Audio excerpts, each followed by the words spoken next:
শেষ নবী বনি ইসরাইলদের থেকে না এসে ইব্রাহিমী ইসমাইলি বংশ থেকে এসেছে। তার কারণ কি? তার কারণ হলো ইব্রাহিম আলাইহিস সালাম এবং তার সন্তান ইসমাইল এই দুইজন যখন কাবা ঘর নির্মাণ করলেন, কাবা ঘর নির্মাণ করে আল্লাহ রাব্বুল আলামিনের কাছে কয়েকটি দোয়া করেছিলেন, যেই দোয়াগুলি আল্লাহর কাছে কবুল হয়েছে। একটি দোয়া করেছিলেন, রব্বানা ওয়াজআলনা মুসলিমাইনি লাকা ওয়া মিন যুররিয়াতিনা উম্মাতান মুসলিমাতান লাক।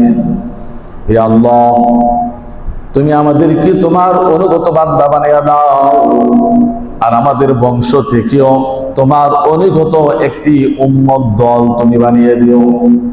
আরেকটি দোয়া করেছিলেন, ربنا وابعث فيهم رسولا منهم يتلو عليهم آياتك ويعلمهم الكتاب والحكمة ويزكيهم إنك أنت العزيز الحكيم। হে আমাদের প্রতিপালক, আমাদের বংশ থেকে তোমার অনুগত যে দলটি বানাবে, সেই দলের মধ্যে তাদের মধ্য থেকে একজন রসূল তুমি পাঠিয়ে দিও, যে রসূল তাদেরকে আপনার আয়াত সমূহ তেলাওয়াত করে শোনাবে, তাদেরকে আত্মশুদ্ধি করবে, তাদেরকে হিকমত শিক্ষা দিবে।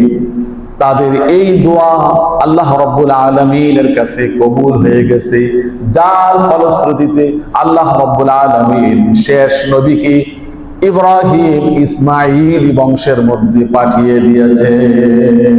সুবহানাল্লাহ।